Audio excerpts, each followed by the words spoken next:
All right, we're here at Champions Retreat, just outside of Augusta, Georgia, with our boy Henrik Norlander from Sweden, local Augusta State University stud. Yeah. We got Pat in town, which is special. Very special. Pat also got a haircut, also special. Pat, show him your haircut. Isn't that nice? All right, so we're gonna show you a few holes. Gonna let Henrik show us around Champions Retreat. Should be fun.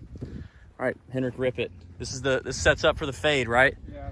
This is the bread and butter.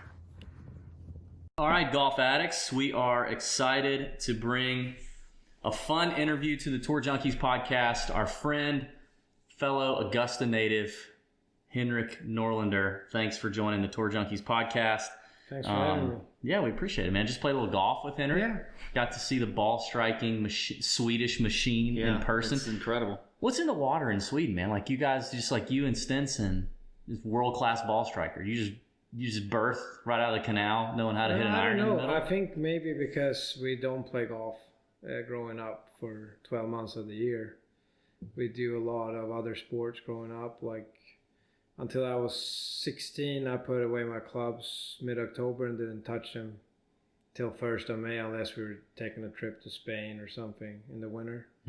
And I played a lot of hockey, a lot of soccer, a lot of tennis, and I think you get a lot of stability, like just hand-eye coordination. And I don't know, it hasn't really bloomed off to my short game and putting, but and then also like when we got a little old, when I got a little older, we have indoor practice facilities where you have 30-40 yards to the wall hitting off a mat.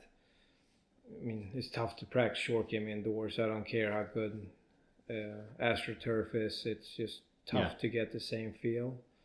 I think we just hit a lot more balls, and I don't know. We have some bad ball strikers too. Yeah. Freddie Jacobsen, I mean, probably one of the best tours short game putters. I mean, I'm not saying he's a bad ball striker. I mean, I'm not. Incredible fashion sense. Yeah. He wouldn't. I mean, he wouldn't pride himself, but I mean, Parnevik is probably the guy. Great hat guy. Yeah, great hat guy. You do what that you didn't transfer to you as a young boy watching Parnevik. You didn't. I did that a lot. You when did? I was a kid. Was it a thing like in Sweden? Yeah, for sure. I mean, he had that flair though. Yeah. Like, I mean, obviously, Annika Sorenstam. Yeah. I mean, Heard of probably her. the best female golfer ever played. Yeah. You could argue that, but I think she's more famous over here. Really? I think Parnevik was the first one for me growing up that had like this flair about him, like wristbands. Yeah, no, but that was a little bit after his prime. Yeah. But he had a hat, but he was the first with Lindeberg. Funky stuff, but like he was a superstar. Was he like the Swedish Ricky Fowler? Yeah. Yeah, I mean, it's a fair question. Because that's what you see with Ricky. I mean, he's a superstar because of his fashion sense. Because and the kids love him and wearing him. I think Jesper. I remember actually we have good friends in Atlanta. That invited us when I was 14 to come watch the PGA Championship at Atlanta Athletic Club, and Jesper was in his prime then. And I met him a few times, and it wasn't like we had big conversations there, but I remember walking in and like. We were standing in line to get into the course, and people, I wonder what Jesper is wearing today. And like, he had pink pants on yesterday. I wonder what color pants. Like, people were talking about him, and I think that's sort of comparable to Fowler. Yeah.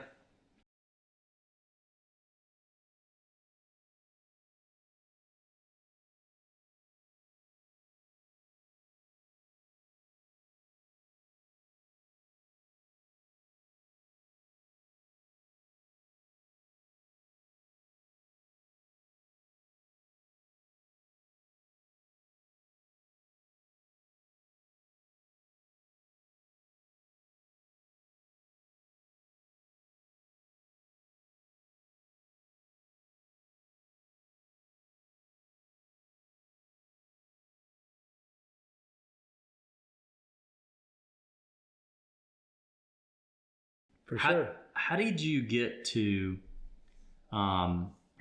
from Sweden to Augusta? That's a long story, but I have to make Augusta it short. State, I guess. Yeah, Augusta State. Yeah, so my cousin Wilhelm Schaumann used to play on the European Tour, played at University of Minnesota. His teammate, Andrew Tank, at the time when I was getting recruited, had just become the assistant. And I was pretty good, and they recruited me heavily, and they won a national championship when he was there. And I didn't know much more, and I wasn't a great junior player. So, and they offered me a great scholarship, and I was committed. And in about April of 2007, they said, your math grades won't transfer through the Big Ten or something. I didn't really understand. You have to sit out a year. And I was like, I'm not going to Minnesota not to play golf for a year. So at the time, Callie Edberg, he's probably your age. Okay. He played at Augusta State and then played professional golf in Sweden and tried to make it after college. And I practiced and played with him. So as an amateur, when I was done with high school, I played a bunch of pro events as an amateur and practiced and played with him. We were practicing when I got the phone call. He said, let me call Josh Gregory. And he said, yeah, I just kicked 2 guys off. Do you think he's good enough? I said, he told Josh he's beating me pretty much every day. And he said, this is much money I have. And Callie told me, I said, I'm in. And then I emailed Josh, and he got me here. And I came here without coming to Augusta for a visit. I came here on August 14th and never looked back. So what? So you weren't so Augusta didn't do a whole lot of heavy recruiting of you. No, not at all. This just kind of happened. Yeah, but I wasn't great either. What were you expecting, coming from Sweden? I was just excited. To me, if you would have asked me then, you'd rather go to the University of Georgia or Augusta State, I would have said Augusta State. Yeah. Like Athens, Georgia, I was just surprised at how many copy names there was of cities in Europe over in the year, like Athens, Georgia, Rome, Georgia. Yeah, Rome, Georgia. Yeah. I never heard of those places. Mm-hmm. I've been to Athens in Greece. I've been to Rome and Italy. But to me, I was just excited, Yeah. And Josh told me, we're going to get to play Augusta National once a year. And I didn't really know what I was expecting, but I was just excited because I had a lot of friends that had been here. And then the previous year, one of my good friends, a guy from Gothenburg, I'm from Stockholm, that we played a lot of junior golf. Now he's my best friend, but we were decent friends. He had been here for a year. That's very comfortable for me to come here, and we rented an apartment straight away. So for me, it was really easy to get in with the team. He's a good guy. He was friends with the teams. And Josh was an easy guy to play for, too. He didn't expect much. He did, but he didn't. Yeah. If you took care of your shit, he was fine with you. So we're out here at Champions Retreat, number 9 Bluff. Henrik Norlander. Looking at Pat's golf swing here, Henrik. Give me the practice swing was pure. What all are we lacking here? Right hand is pretty weak. Okay. Where the cut's coming from, but it's all right. What do you think of that? That was the best shot all day. Got the elbow closer to the body, and that's why it didn't cut so much. That was pretty good. I thought you were going to roast it. No, but I'm not going to roast a good swing. Come on, man. I can roast yours, though. Yeah. So won 2 national titles at Augusta State. 3-time All-American, I think. Any good... Obviously, you guys played some hella good golf. Any good funny stories? Any memorable college road trip stories? Anything stand out that you would be able to share without incriminating teammates or sending people to jail? I think one eye-opening deal for Josh, and I think he would agree with this, and this sticks out because things changed a little bit at one time, but we were playing at Purdue national championship my freshman year, and the golf course is set up. I think Kevin Chappell won at 1 over. And we play the first round, and I shoot 74, and I'm top 10, and the next best score we have of the 5 is 83, and we have 83, 85, 87, 89. Wow. And Josh is chewing us out, basically. He was disappointed. We thought we were better than that. And then the second round starts, and he's all over the place, trying to help guys out, like a lot of college coaches would do without any success in my mind. Because you play 5 holes without any help, and then all of a sudden you come to a hard par 3, and they're like, "Oh, hit it here." Like, yeah, no shit, don't hit it short right. It's water here. Like, I think it's a lot of inconsistent coaching that way. But so like 4 or 5 holes in, he's like, "I'm just gonna walk with you the rest of the tournament." I said, "Okay, good." He caddied basically for me. He didn't touch my club, but like. And I shot 73, 72 the next 2 rounds. I'm like 6 going into the final round. And we missed the cut as a team. And then I played the final round. I made the cut as an individual. Shot 84 and still finished 21st, I think. That's how hard it was. It was just brutal. Wow. Yeah, but I think that moment changed a lot for Josh to realize to coach more at home and let us go. And then when Patrick came on the team, my junior year, the last 2 years, then when we won, he swapped between Patrick and I, pretty much. He walked with one of us for 18 holes. There was no... He sort of... And I think that's a great strategy. Like, if you look at other team sports, like the backup quarterback's not going to get that much attention. Or the backup running back. Like, you got to coach really hard your best players. And Patrick and I were really good college players. Don't get me wrong. We were all Americans. We won tournaments. Yeah. But what people don't realize, we had the strongest 3 through 7 in the country. Our 5, 6, and 7 guy would beat any other 5, 6, 7 guy in the nation, in my mind. We had the most intense qualifiers. We got in fights, everyone on the team, and we loved each other. Yeah. We didn't have issues on the team, but it will always be something about something. We would be out betting, and it would always be. We would go out to dinner and have a beer or whatever after, but on the golf course it was more intense, and that's how Josh wanted to build his team. I think that's why he was so successful. He had basically 10 guys on the team that wanted to play the tour, and that somewhat understand what that meant. We didn't have team workouts. We didn't have, okay, you have to chip between 1 and 2, like. He was always there to help us, and he gave as much time as we wanted from him. But if you're a junior in college and want to play the PGA Tour and you have to have someone come tell you to do stuff, you're never going to make it. And I think I wish I saw that more from other coaches when it comes to college. Like, if you got to call a senior to say you got to work out because you can't clear your hips, whatever. In 6 months from now, you're not going to have a college coach to get you out of bed. Yeah.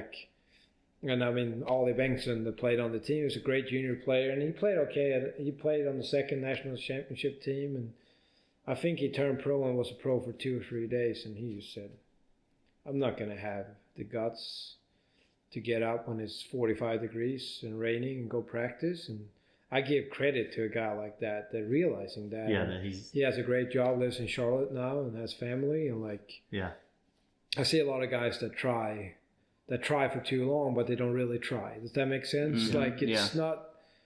I'm not going to say I'm the hardest worker in the world, but at some point to be where I'm at today, I've put in the time. I've put on 4 layers and the beanie and gloves, and it's not always great. Even where I'm at today, like, I got to do my practice. Yeah. All right, so it's DB's turn here. My turn for what, Pat? To get roasted. Who knows? Setup is good.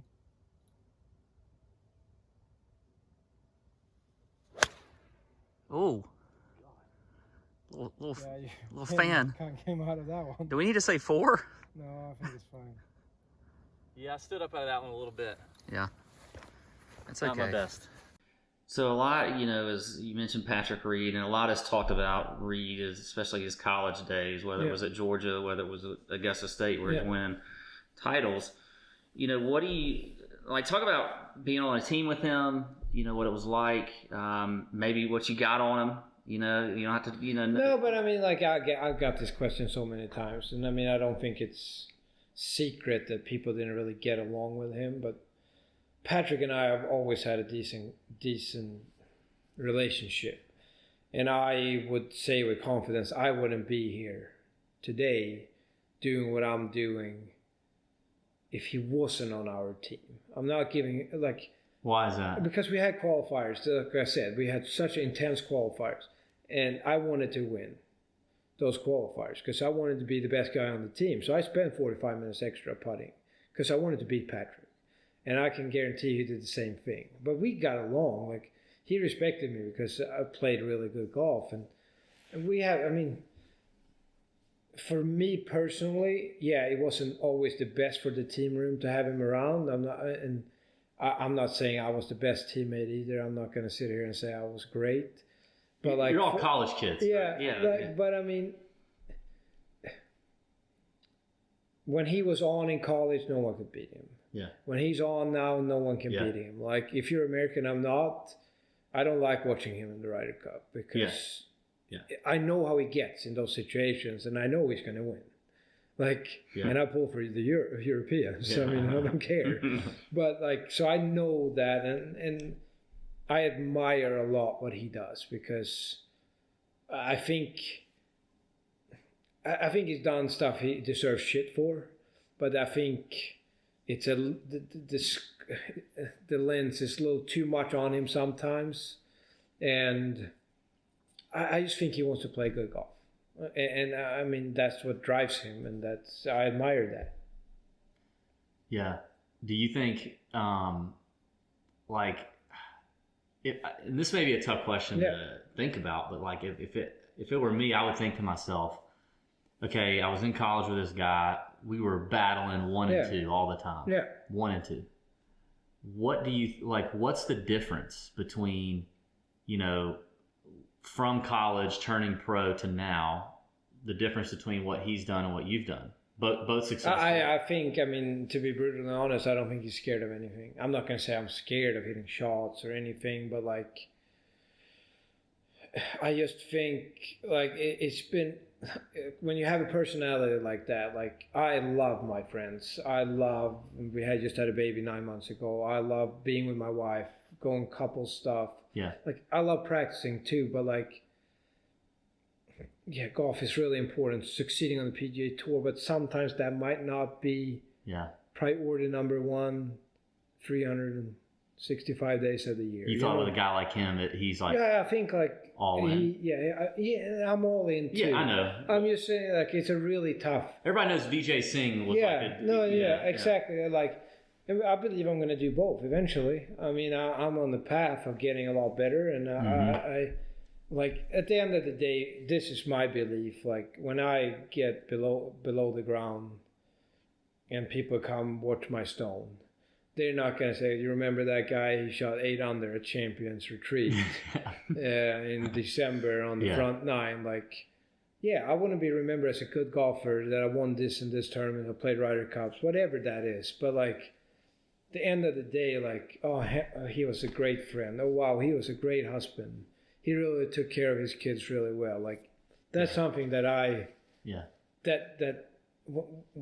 like, if I get dropped off in, say, Rome, Italy, no one's ever played golf in this bar. Does it really matter that I'm world number 1 or world 200? Right. Like, at the end of the day, that doesn't really matter. Like, the golf is such, like, for when I'm out on the tour, it's such a big deal. But like, take me to friends that don't play golf. Like, are they friends with me because I'm succeeding on the PGA Tour or lost? But they're not going to be friends with me if I have to do another year on Korn Ferry, or if I never get back on tour, or are they going to be better friends with me because I won the Masters? Like, I wouldn't hope so. Yeah. Then I have the wrong friends. Yeah. Like, It's a good perspective. Yeah, I mean, that's kind of why with Reed, I sort of see him as like getting a bad rap from a personality perspective. Not like he has a bad rap for certain things that he's done, but he also is not what people want. I mean, people want to relate like somebody like you to be able to talk to him, but all he does is, he focuses on golf, and it's like part of it's his life, and people don't want that. They would rather exactly. And I think that's where, because he's a great golfer. Yeah. But that's where the bad rap comes from also. I agree with that 100%. But I mean, like, I got called so many times about getting stories about Patrick when incidents happens, because... So if he does something ridiculous on tour... Yeah, they've stopped now because... They call you guys? Yeah, and I mean, some of them... some of my old teammates that don't play golf anymore has said things, whatever. That's up to them. I'm not judging, but like, I believe I'm going to win on tour. Yeah. And I don't want to have questions about Patrick when I win on tour. I want to celebrate that win. Yeah. Like, I have no interest in talking bad about him. I've benefited a lot about having a chance to be around him for 2 years. And yes, there's a lot of things maybe that I don't respect what he does, but look, so be it. Like, you're going to have glitches with everyone you're around. Do you talk to him at all when you're out there now? We're very cordial. We talk, and we had lunch a few times this summer and sit down and like, we get along. Yeah. It's a non-subject for me. I think a lot of people are think the moment they ask me, I'm going to just throw shit. Yeah. Like, and I mean, there's nothing I'm like. Yeah. All right, Henrik left the putter in the car, or in the golf cart, so.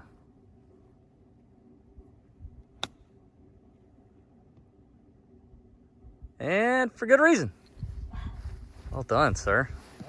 So talk about, let's get off of that. You turned pro. Yeah. 2011-ish. Yeah. You talk about the transition from professional golf to making it through Q school, which you went through. You made it through all 3 stages. 4 stages. I had to go pre-Q. Any crazy stories about like how close you came to like getting in? Yeah, I think that the craziest story I was, I got out there and I got to final stage, and like you see some veterans out there that just lost their card and they're going to get it back, and like they hate being there. And I was like a kid on Christmas. Yeah. I knew I'm finishing last. I had web.com tour status at the time, maybe even nationwide at the time, but Korn Ferry now. So I'm like, I'm excited. I'm playing practice from practicing, like, go out, shoot bogey 3, 4 under the first round, I think. And I was like, maybe 4 or 5. I mean, just, damn. See, and then we get on tougher court, don't play too good. And when it's a 6-hour round, like, so I want to say I shoot 4 under round 5. And I'm 1-2 shots out of getting a PGA Tour card, but I'm like, just play solid round. I'm full status on the web. Yeah. Like, I'm not saying like I'm not going to give him my best, but we go out on the tougher course. We start on the back. Now I'm playing with Camilo Villegas, for example. Like, he won Tour Championship, I think, previous few years before that.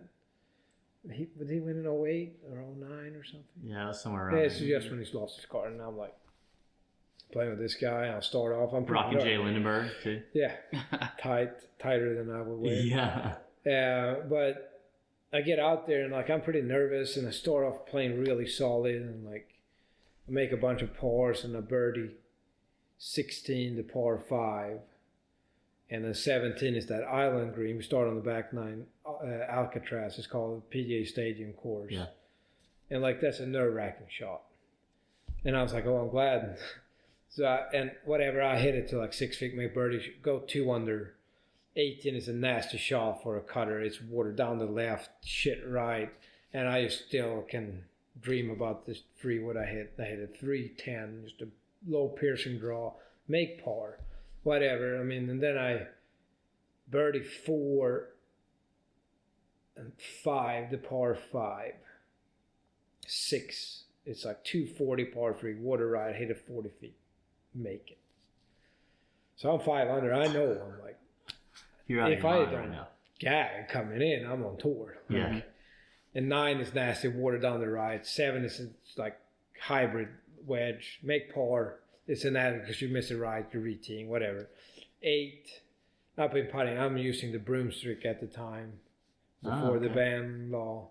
I've been putting so good this day, but pin is all the way back left on 8, par 5, and I smoke driver, hit 3 wood up just in the fringe, not like just first cut, a great little chip down to 3 feet, and I'm like, basically this when thoughts come in, like, good or bad, but like, don't get thoughts, like, and at this time I don't have much scar tissue, right?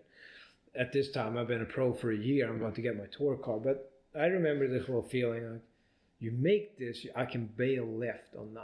take water out of play, make bogey, still get on tour.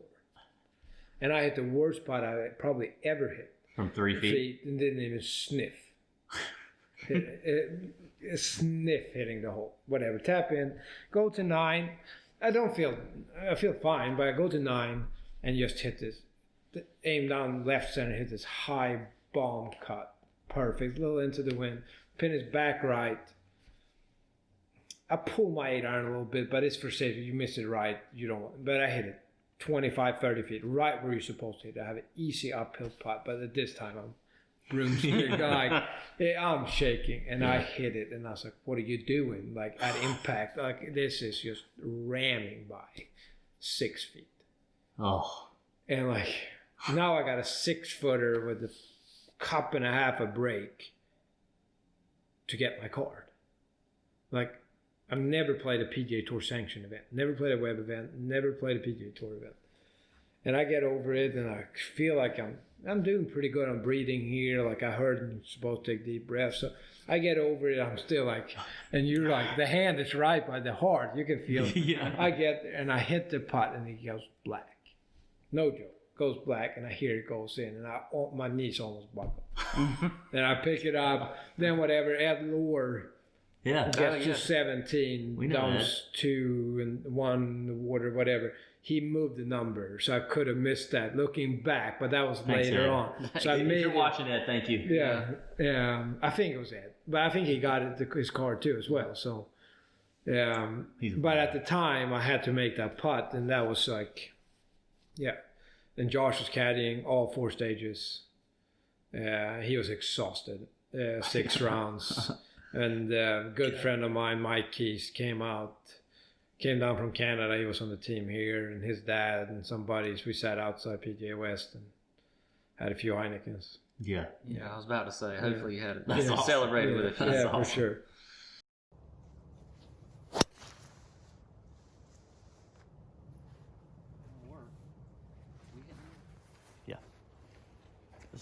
All right, so you had a great year. We're going to fast forward. You had a great year this past year, your best year on tour.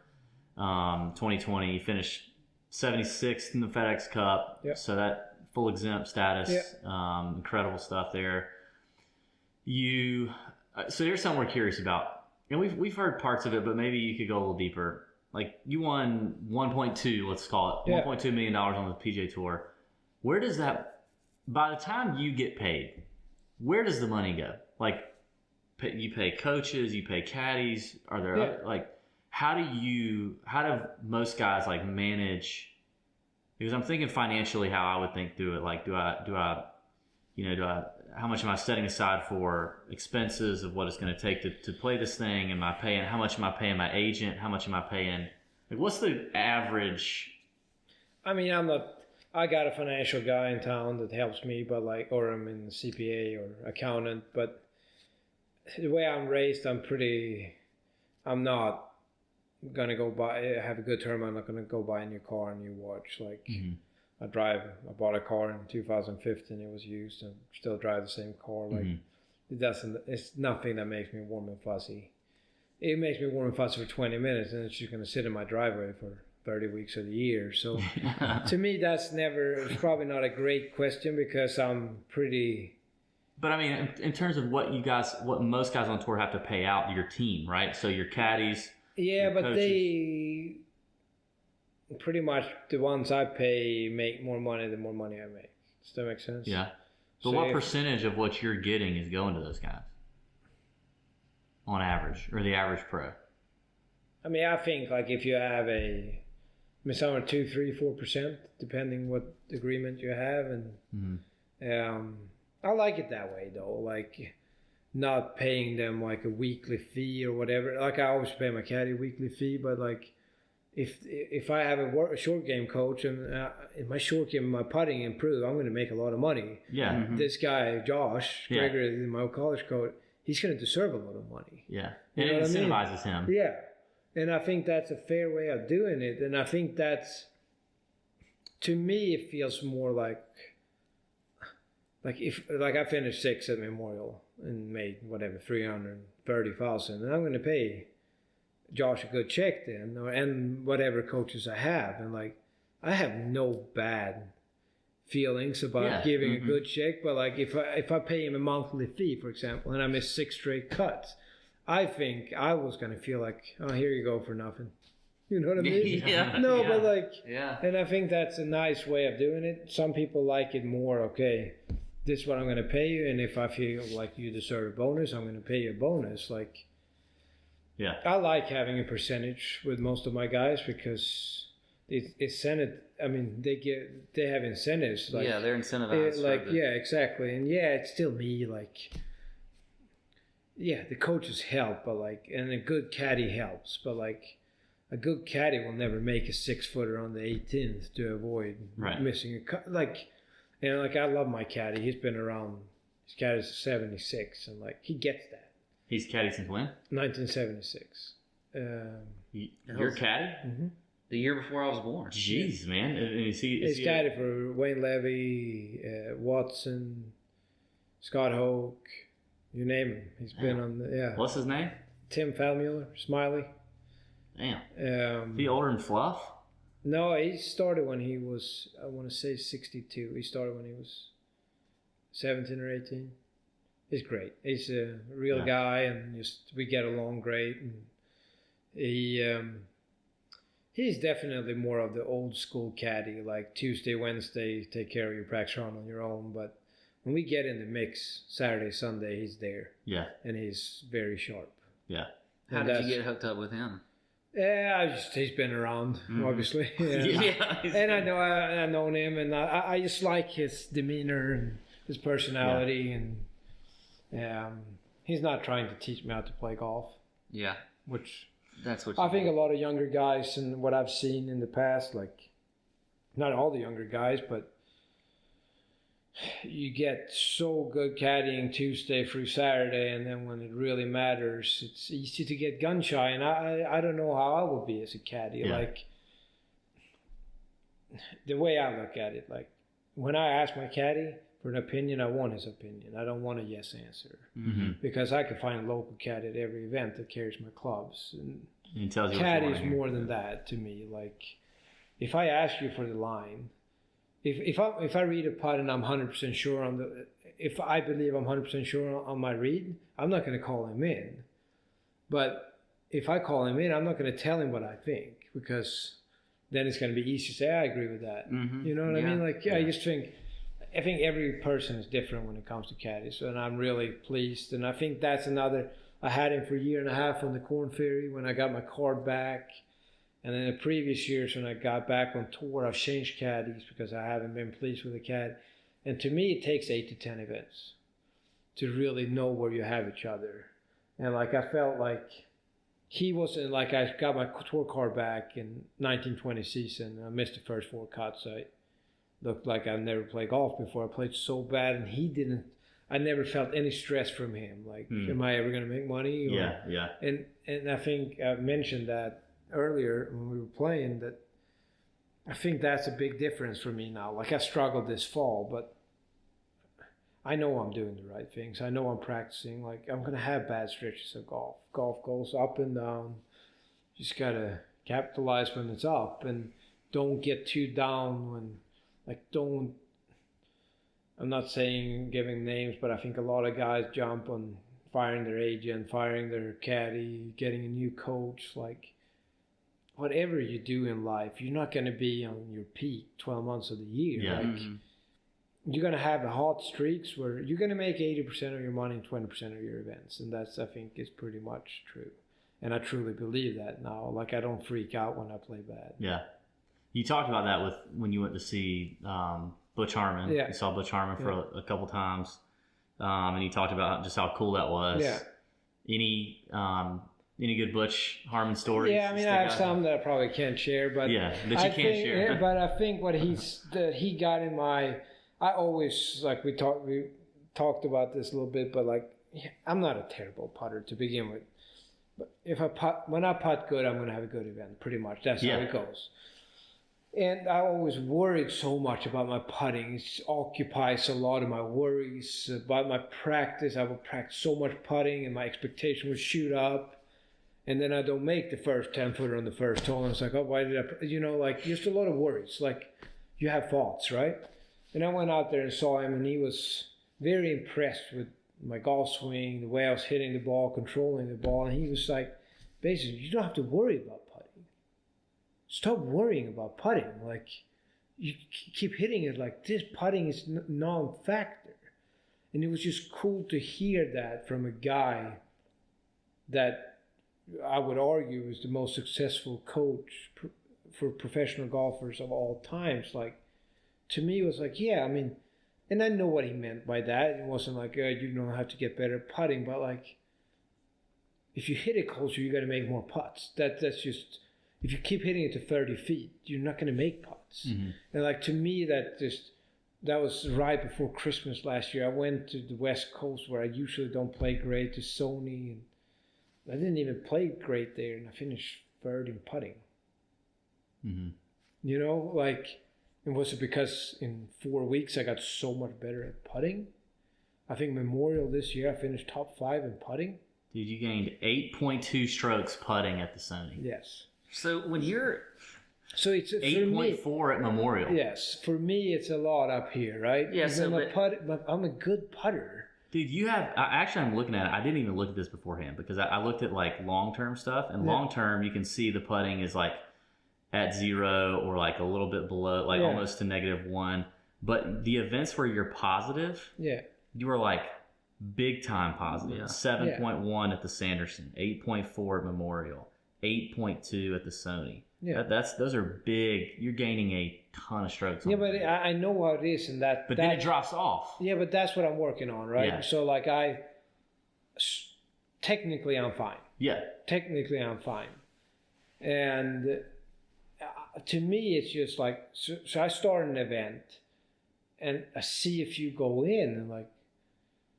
I could go in middle of the round and like I hit a bad chip and I could tell like I'm making this, but then it could be the opposite too. I miss a few early, and I stand from 185 out with a 7-iron, and I basically stand over it like, okay, it's better be inside 3 feet if I ever gonna make a birdie, and like I'm a mental midget when it comes to putting at times, and it's getting better, but like. And I think that was the message from Butch. Like, stop worrying about it. Like, you're on tour for goodness sake. Like, you're not that bad at putting. Yeah. You know what I mean? Like, so do like the different green speeds or surfaces or grasses? I'm better. The faster it is, the better.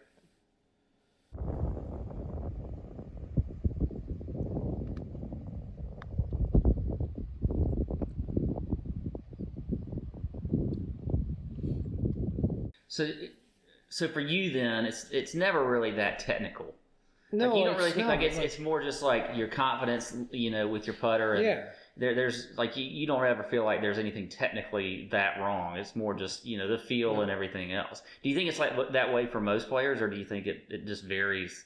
Some people like to be real technical. Because for me, putting is feel related. It just is. I mean, you can get the read right, but you still got to have the right feel for the greens and everything else, as opposed to just. Yeah, I mean,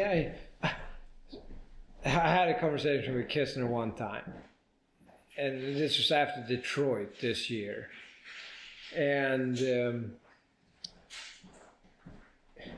I finished 12th that week. Kistner finished third, and I think you probably look it up.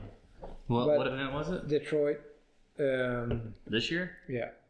We look at my ball striking stats from that. Insane. You finished 23rd. You gained... No, that was Minnesota. Oh, Detroit. Was that Rocket Mortgage? Yes. It's even better. You gained 8.6 tee to green, 8.3 with your irons. You lost 2.5 on the greens and 2.5 around the greens. And I finished. And you finished. Where am I? Tied for 12th, I think. Yeah, T12. And like I was talking to Kistner on and he freed me up, and I don't think. He doesn't need more credit. God, no. But yeah, come on. No, but I mean, he's like, if you take a ball in your hand, you're just gonna throw it to the hole, and like that to me, I went to work day, didn't putt great, But then Memorial, something what he said, just that thing freed me up. Like Workday, you gained strokes putting that. Yeah, and then the week after was Memorial. And you gained strokes again. Yeah, so after Kisner freed you up, you gained strokes two. And I mean, two that's how simple putting Yeah. is, right? Being good technically is not that hard with putting. It's such a small motion. But like I would think about, okay, this and this and this, but then some great player but not a great ball striker, how would you hit a cut? Ask me, I just move it up in my stance. And they look at me like I have 6 heads. Like, no, but I mean, that's how simple it is to me to hit a high cut 7-iron, right? Yeah. Oh, but what are you going to do if you're going to fly it down and hit a draw? I just move it behind the middle. I'm going to increase the circle. It's going to be a draw. Like, I mean. Yeah. So, like, yeah, I'm sure it has. I used the arm lock now for a while, and I've got more technically sound. I mean, to become really good and confident, I believe you got to be technically sound. It's just not, okay, you're just going to throw the ball. Like, yeah. I believe I'm a good ball striker. It's not because I have good hands, because I can repeat my motion over and over, and I'm technically sound. It's not luck every time that I flip my hands at it. Mm-hmm. So there's definitely a little bit of both, but for me, it's definitely just believing and like, I get this a lot too. Like, hey man, like, why don't if you just putt good? Like, yeah, it's not lack of working at it. Like, and that's something I really need to give a better self-talk when it comes to putting, and like, don't listen to idiots that wants to tell me like, oh, you just got to putt better. Yeah, no shit. Yeah. I never tried to miss one single putt in my entire life. Like, no, but I mean, like, and it's funny with like people around town that are so big supporters, they sometimes don't get it. And I don't blame them, but like, they don't know what else to say. They're like, man, you just make people and I mean, I know that's been hard probably for my parents and for my dad. Like, he's a lawyer and very successful in his own right, and he's a 10, 15 handicap, but like, and I could imagine, I can't imagine if my son William starts doing stuff I have no idea about, just to be a supporter. Yeah. Without giving advice, right? Yeah. Like, I don't know, like. Well, the difference in your job and my job is you get this. I can go publicly and see everything that you're not doing well. Yeah. You can't go. When you have a shitty day. Yeah. No one's going to call you and say, you used the K on the keyboard too often instead of the Q. Like, I mean, it's out there, right? So you recently had the Rona. Yeah. You had the Rona, and it sucked because it's one of your best events, the RSM in Sea Island. I mean, it sucks anyway, but it really sucked that week. Yeah.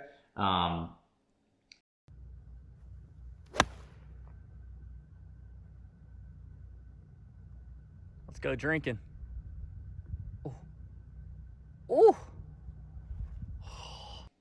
We have a listener question. We have a listener named Marcus at Marco Powerpuff wants to know, if you had to quarantine with one golfer, one musician, and one actor, who would you pick? One golfer, Tim Herron, for sure. Lumpy, funny He's guy. one of my better friends out there. He's unfortunately moved on to the Champions Tour. He's not only just a funny guy, he's been really good and helpful to me, but drinking beers with him is about as fun as you're going to have too. Musician, this is a really hard question. I don't listen to that much music, but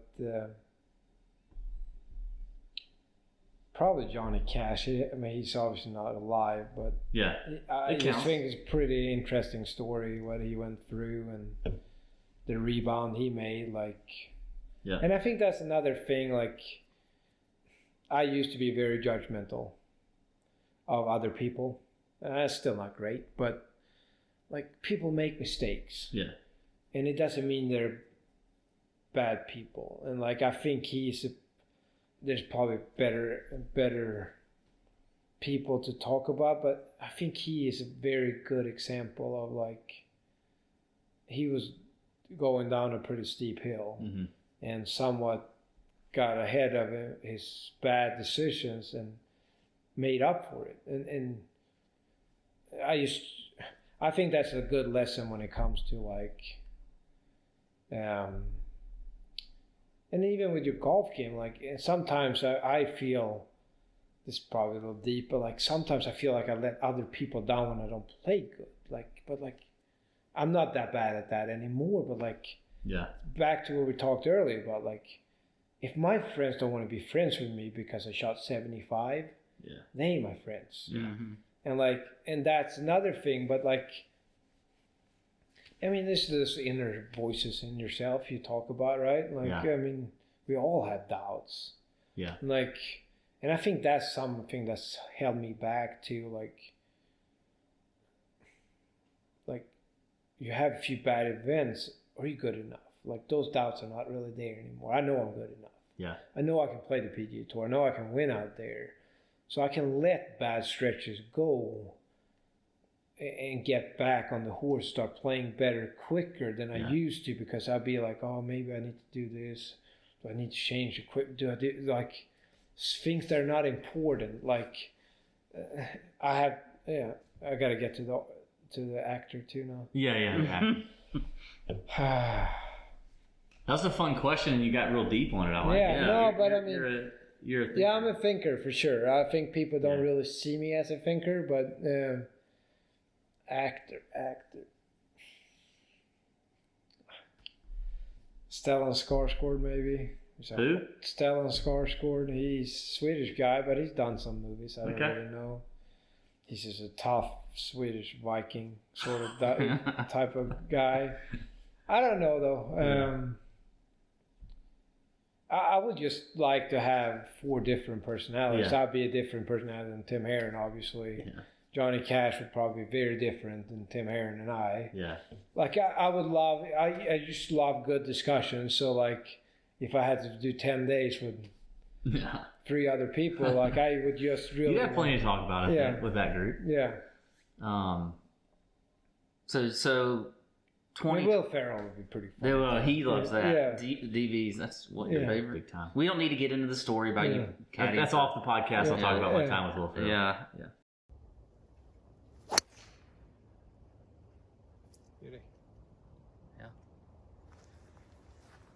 Shot. So we talk about quarantine. 2020 seems like the year of quarantine and COVID and all that kind of stuff. But let's go on to 2021. So you were 76 in the FedEx Cup standings? And I played like shit all fall except Mississippi somehow. I wasn't. It's a funny thing too. Like, I didn't play good there either, but somehow I was like 20th going to final round and just managed my game really well. I made the putts I needed to make, and then T4. Yeah, and then range session felt awful halfway through, and then I hit a 7-iron. It's like, wow. I hit another one. It's like, wow. It was like one of your few events where you lost strokes with your irons. Yeah, but I mean, I just played safe because I didn't have it. Yeah. And then the last day, I striped it and putted good and shot 65 and finished 4th. Yeah. And like, looking forward to 21. Like, where does that? So being 76, where does that? What's your status like for 2021? I mean, I'm in pretty much everything. Like, there's a few invitationals that are top 70 from previous year. I believe in those invitational rolls around and hopefully be top 70 on the current year. But the numbers usually go to 76. I'm in those events. So there's a big adjustment for me. It's the first time where I can pick and choose. I was going to say, it's like your first year where you get to choose. Before I've always played when I can. But this is going to be hard because... Dude, that's huge. Though. It's huge, but it's also I love to play. And like, I figured out third, fourth week of a stretch is usually when I'm at my best. Third, fourth week of the stretch? Yeah, like 5 weeks stretch. Third, fourth in a row? The third, fourth event of a 5 week stretch. See, because we hear from a lot we ask that question all the time. We just asked Chisner. Yeah. We asked Charles Howell before him. How many weeks in a row before you start feeling fatigued? And most of their answer is like third week, you're usually okay. Fourth week, done. But you're like just heating up. Though. Yeah. Like, to me though, that's another thing I got better at. Just because we have perfect ranges, pick whatever ball you're playing, you have coaches available, you have short game facilities that are out of this world compared to, I have a great facilities at home, but like, if I play a bunch of weeks in a row, I'll take Monday off. If I'm in the Pro-Am, I might practice for 2 hours on Tuesday and then play the Pro-Am on Wednesday if I'm week 4. But I do that week 1 too because I know I'm going to play 5 weeks in a row. Like my rookie year, I play 7 in a row, but I'll be out first one out there Monday and last one to leave Wednesday night. So your weeks look different now. Yeah, like now, like I believe this is my and like if you don't have it Wednesday afternoon, you ain't gonna have it Thursday morning. Mm-hmm. You better figure out a way to score. Mm-hmm. And like it's like you do your practice at home. You get prepared at home. When I play my best, the tournament weeks are vacation.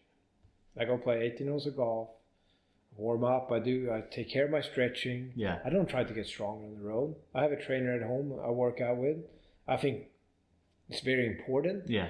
But that's what my trainer and I have talked about. We maintain on the road. I have enough rubber bands to travel with a bag of freaking rubber bands. So I can stay loose and I can stay... And I get stronger in the off season. Yeah, we don't have much of an off season, but how much stronger do I need to get? I mean, like I hit it far enough. I don't think if I hit it 20 yards further, I'll become a better golfer. I believe I can control a 7-iron better than most people control 9 irons, anyways. Yeah, you can. Yeah, so we saw that today. We did. What are he didn't do the right thing to end it, but whatever.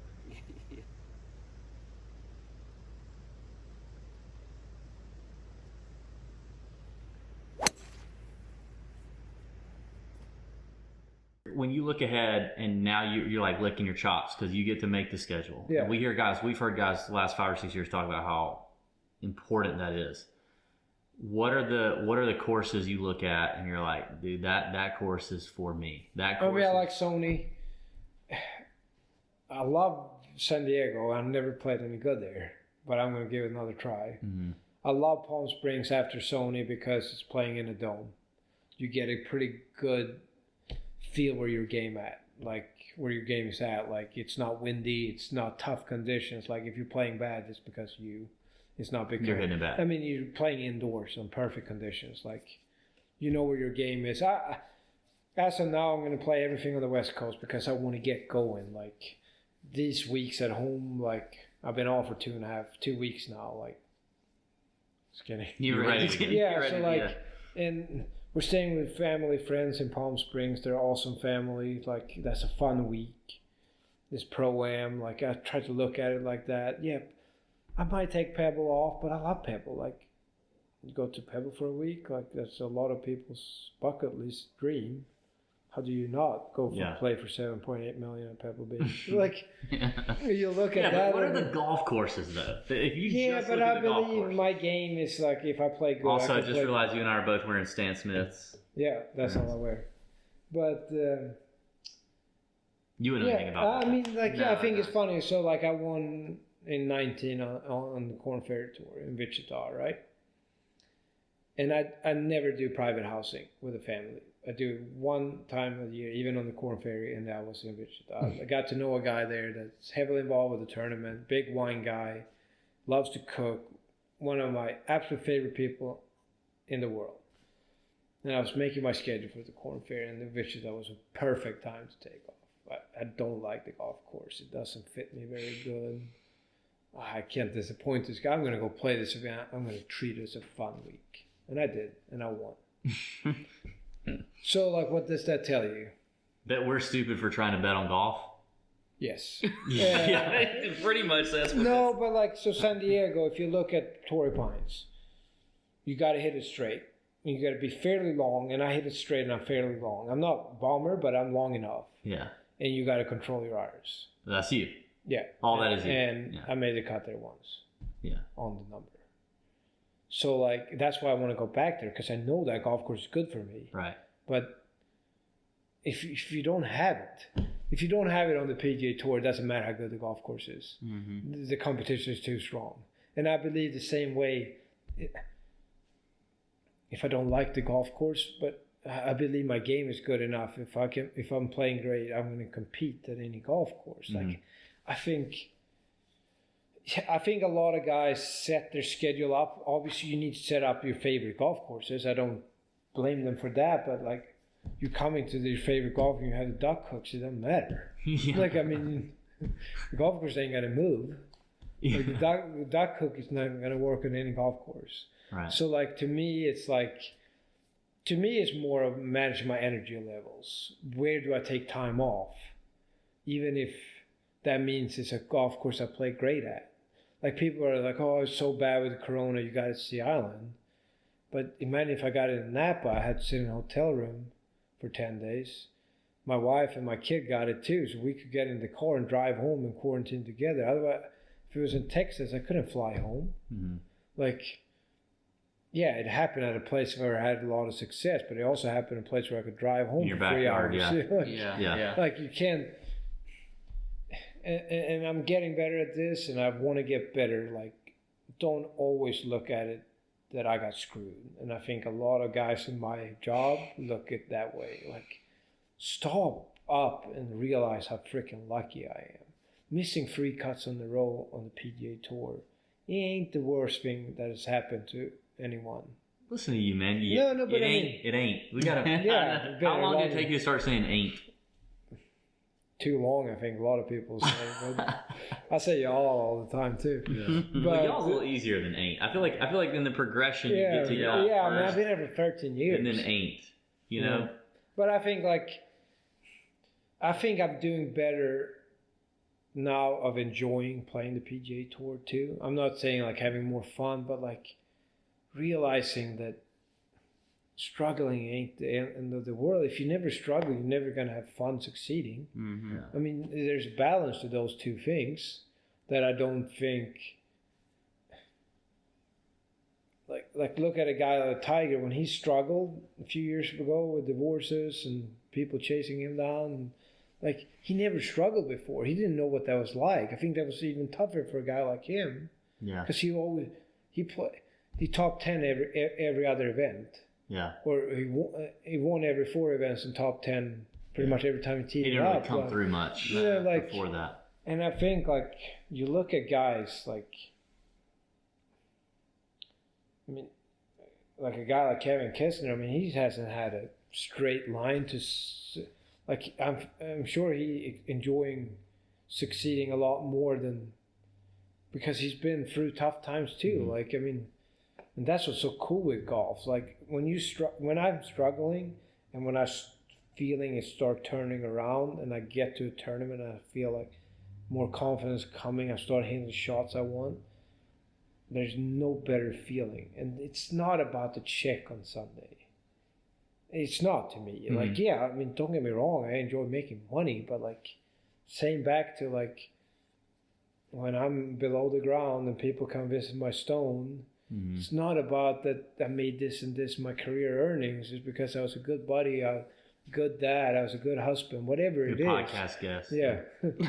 I hope that's jury's out on that. But like, I think that's what it comes back to. Like, yeah, the money comes with, right? If I do take care of what I can control and I'm doing what I need to be doing to become better, that's going to come. Like the money will come. Like the money is just a byproduct of what you're doing, right? Mm-hmm. And I think that's why a lot of guys have never made it. They're focusing so much on whatever it is, wheels up, net jets, being able to take their family on a big boat. And like, if that happened, but then you're in it for the wrong reasons, I think. Yeah. Like, yeah, I'd be happy to fly private maybe one day and be able not take my family through the security like that. That's the downside of traveling all the time, right? But like, that's not why I'm gonna get out on Christmas Eve in the rain and get some practice in, so I'm more prepared for Sony. It's not because I'm gonna be able to fly net jets. Like, that's not what I'm in it for. Like, yeah, if that happens one day, I'm not gonna do it. Like, I'm gonna treat myself, but that's not like I said, like when I've been struggling and I work hard and I get to a tournament, I start hitting the shots and like I'm starting to feel like that's the feeling I'm looking for. Mm-hmm. That's how you build confidence. That's how you have fun with golf, I think. Like, you can't expect to always play good. Yeah. Learn how to match your expectations with your ability for the week, for the day. Like, that's a big thing I've learned over the years. That's what I see in amateurs. I told you when we're playing, like amateur 6 handicaps, they're in between clubs, and they get over the shot thinking they're one good shot away from playing the PGA Tour. They play the shot like they're going to hit the best shot of their lives. And that's why they never get better, because they're in their own way. Do you know what I mean? Like,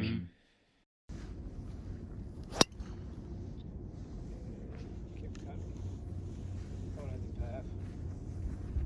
No, it's fine. Sorry. Perfect. Do you have a mental coach? I do. When did you start with that? Too late. I was just about to ask if that's recent. Not that recent, but 2017. Okay.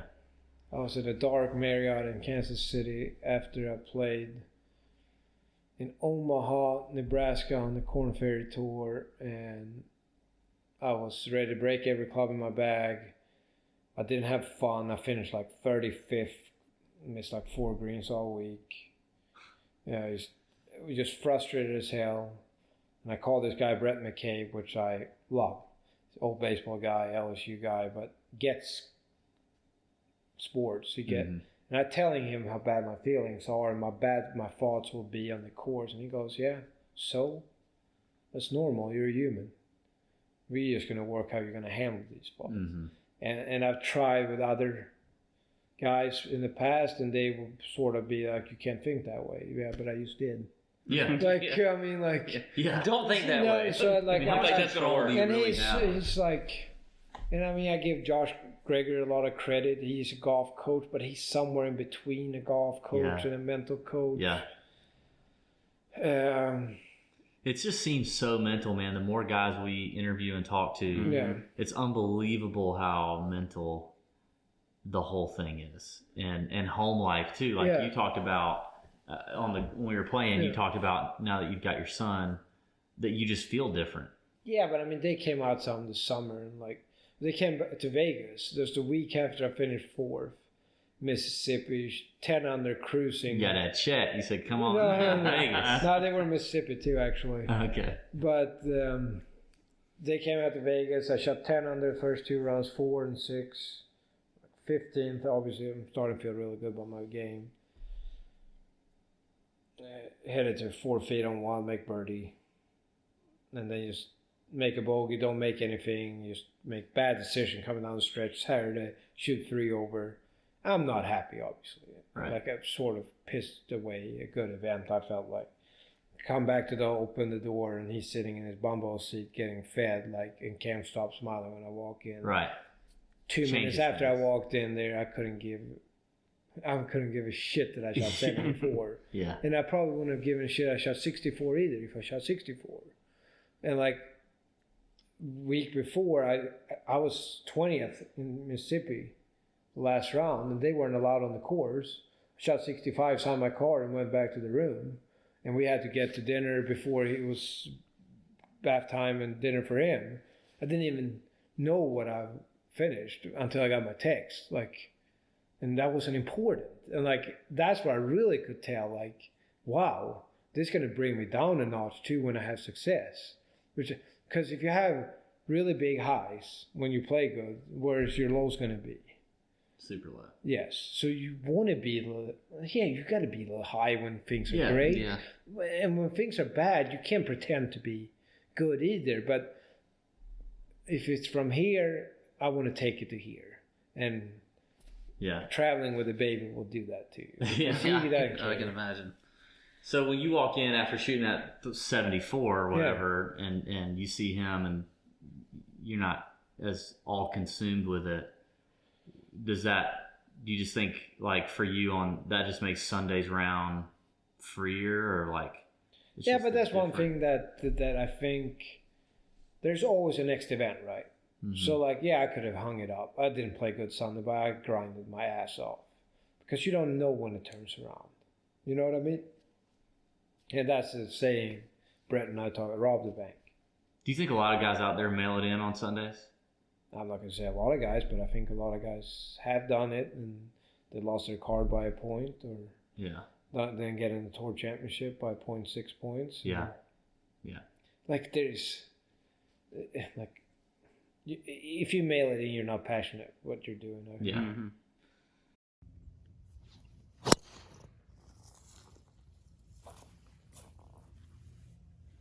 A few quick ones, and then we'll go.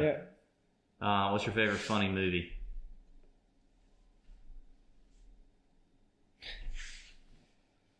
I don't know. Wedding Crash is pretty funny. Yeah.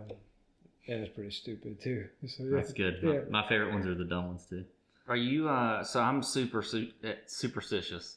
I got a lot of stuff. I'm very like weird. a lot of crazy weird stuff. Anything for you on the golf course? Yeah, I mean, for sure. I mean, I don't care how many tees I have in my pocket, but like, I usually use the same marker, and if I don't make any putts, I might turn it around and see if that changes. Like, it won't, right? But Yeah. But it's Something. just that's you. No, and I mean, I'll tell you this story. So, like, I use a royal blue marking pen, and I have a green and a black in the bag, but that's someone needs to borrow it. Because I can't use anything else. Uh-huh. And playing third round at Memorial, and I'm marking ball on like 16. I can barely get any pain. I was like, You got it licking it? yeah, no, pretty much. I'm shaking it, like, Yeah. and then I had a wedge on 17, full bore gap wedge. I need a new ball for 18, and I'm like, and 18 is not really the hole you really struggle. Playing with Steve Stricker, and I'm like, I'm in contention. And I was like, didn't think about it. And then that night, I was like, damn. And I'm in the afternoon on Sunday, I got to go get a royal blue Sharpie. So I go to Kroger across the street. They only have black Sharpies. That's it. So I go find an Office Depot or something. They're closed Sunday. I was like, this is not good. I'm going to play. And like, I don't know why I'm thinking about this. Like, who cares? Black, like. But as you're doing it, you're thinking to yourself, why do I care about So I'm this? eating lunch at Memorial. I forgot about this now. So whatever. I use black. So damn, I don't have royal blue. So I go down in the pro shop. So you have I said, what are you looking for, Henrik? Pro. I said, I'm off my royal blue. I said, we got some. And he finds a perfect, the full one, not the short Sharpie. yeah. So how much? Oh, you can have it. And then I just remember marking it. It's so nice. So Fresh satisfying. marker, yeah. But I mean, stuff like that can So the answer occupy is yes, he is superstitious. Yeah. Yes, for sure. Yeah. But it's not as bad as it used to be. Yeah. Have you ever been in a fist fight? No. Good man. Why now this may not be a quick one, and if you let me know when you need to stop. Yeah. Wrap this up. A kid from Sweden, and this may not be even true, read that your favorite golfer was John Daly. Yeah. How It used to be, I mean, like, how does a kid from Sweden, their favorite golfer is a redneck from Arkansas that smokes? yeah, but I mean, we don't really know what redneck is. He's different, right? He's different. He has a flair about him. Yeah, maybe different flair than Jesper Parnevik, but like, I think guys like that makes it interesting. For sure. I mean, if everyone was the same, like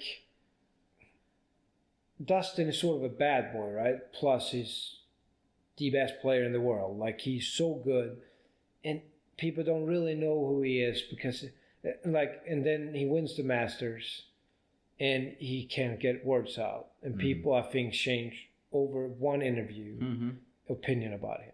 Yeah. I mean, I don't know him well. I mean, I've been around him. He's a super nice guy. I'm just saying, like,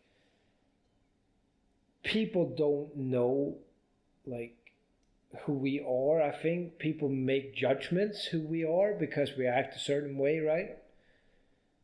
And one interview changed his. I think John Daly has always put out who he is. Yeah, 100%. And I think I like that. Yeah.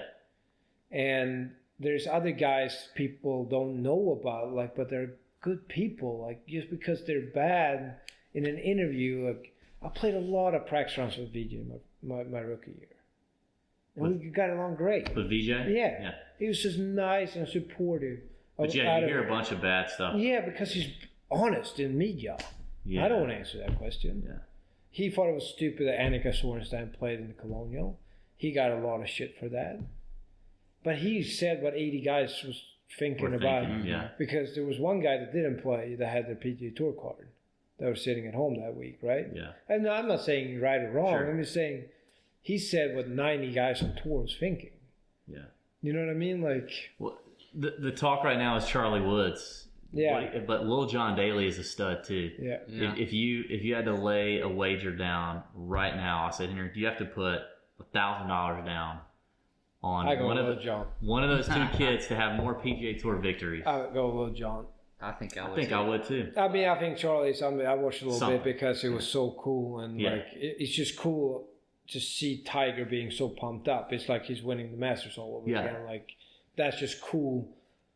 I mean, I'm a golf fan. I play the PGA Tour. I'm a Tiger fan. Yes. And now that you have a son, it Yeah. probably feels different. No, I mean it was just cool. But I think I hope I'm wrong. But I mean, how are you going to play in the footsteps of Tiger Woods? Right. That's going to be tough.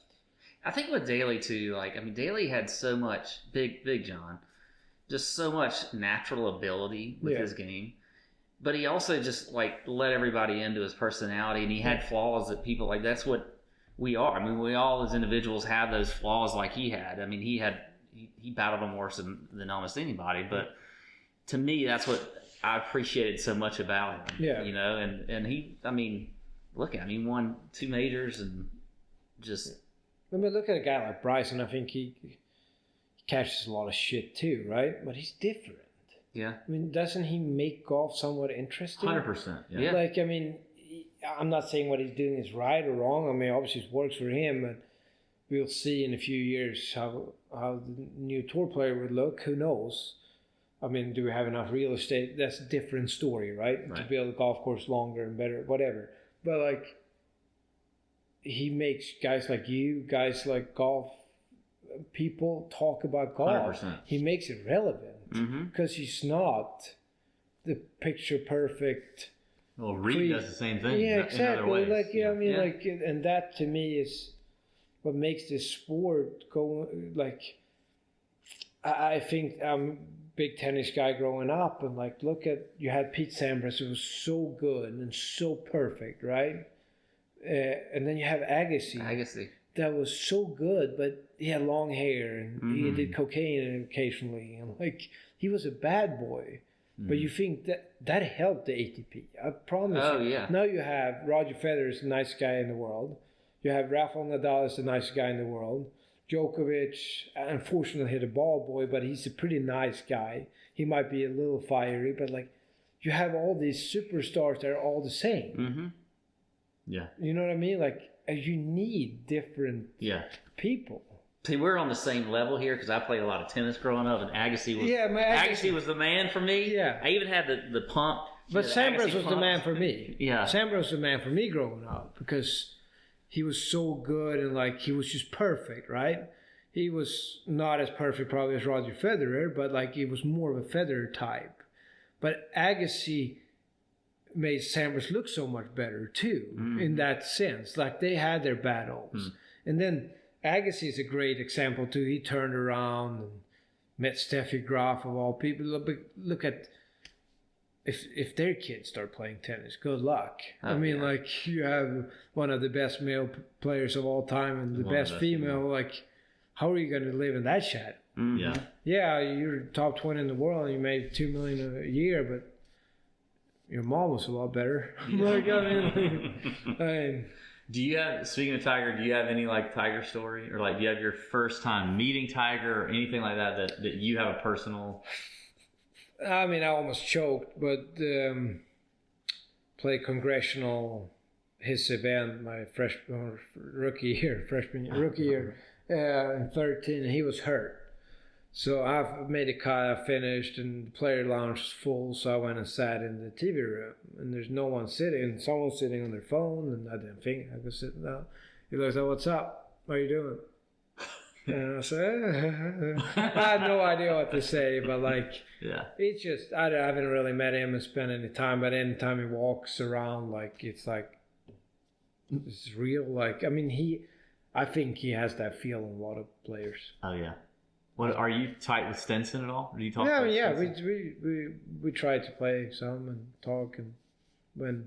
Exchange ball striking secrets or anything? Not really. I don't give any secrets away. No.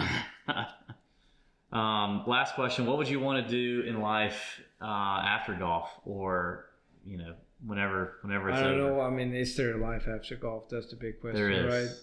Yeah, but everyone, they're in their prime, 35, 38, and I'll never play the Champions Tour, and they all end up there, right? Yeah, there's a life after golf. I think I want to give back to community, like Augusta, obviously, and I don't know. I want to be involved. Like, I want to do fun stuff where I could help people. Like, I've got a lot of help along the way. Like, that's a big thing for me. Remember where you come from and like something like that. But I don't know if there's any. I love cooking, but that's a bad investment starting a restaurant. But that would be really cool, I think, to cook. But if I keep playing really well and make a lot of money, I can maybe afford losing some money. Yeah. But that's something that I'm very passionate about. That's get my mind off. And I wish I could play golf like I cook, because I love, and I'm getting better at this at golf, but I love the process of cooking. And I don't really care about the finishing product. But firing out the green egg, whatever it is, marinating, opening a bottle of wine, having a glass of wine, glass of beer. And then when the time to eat, like, you can always call in for a pizza if it's shitty. I feel the same way. I mean, like, that's what I said. I've been preaching all this podcast, right? Like, if I do the right things, eventually I'm going to play good, right? Yeah. If I'm 100% prepared going to a tournament and play bad, so be it. Yeah. Right? And that's what I mean. Like, I wish I could cook the way because you're perfectly fine going through the process of cooking. And the steak not turn out the way you want. I put too much salt on it. But I tried my best here. I put this much salt on because I thought this was going to enhance the taste, right? But it didn't. Okay, let's call for a pizza. I mean, that's a great analogy. But then you may change it up and do something differently, and it turns out incredible. So. Yeah, exactly. But then next time you learn from that, right? Okay, I put too much salt on it. I'm going to do this, but I'm going to add a little bit more of this and less of this, and that's the same thing, right? You have your process in golf, and you keep missing cuts. Okay, we got to break this down. What's not working, right? How am I not getting better? Okay, we're going to put a little less salt here. And then eventually the results are going to change, right? Yeah. So, well, you got a couple cooks. We're the cooks in our household. Yeah. So we feel that. And here's to hoping that the right amount of salt hits your tournament weeks. In 2021, great opportunity to take advantage of the schedule that you want, and we hope you kill it, man. Get that first win under your belt, and then just. Then we do another. Break the seal, Then we do another. We'll do another one after that. We'll celebrate. Thank you, Henrik Norlander. Thanks to Champion to Treat for hosting us here. This is awesome. And I would tell people to follow Henrik on social, but he completely refuses to do social media. He's a lot like you. He's a lot like you. Maybe if you kick the bucket, Henrik can be my new podcast host. My agent is on me to get a little better, but I'm going to work on it. I'm on him about the same thing. So, all right. Thank you, Henrik. Thank you. Appreciate it. Thank you.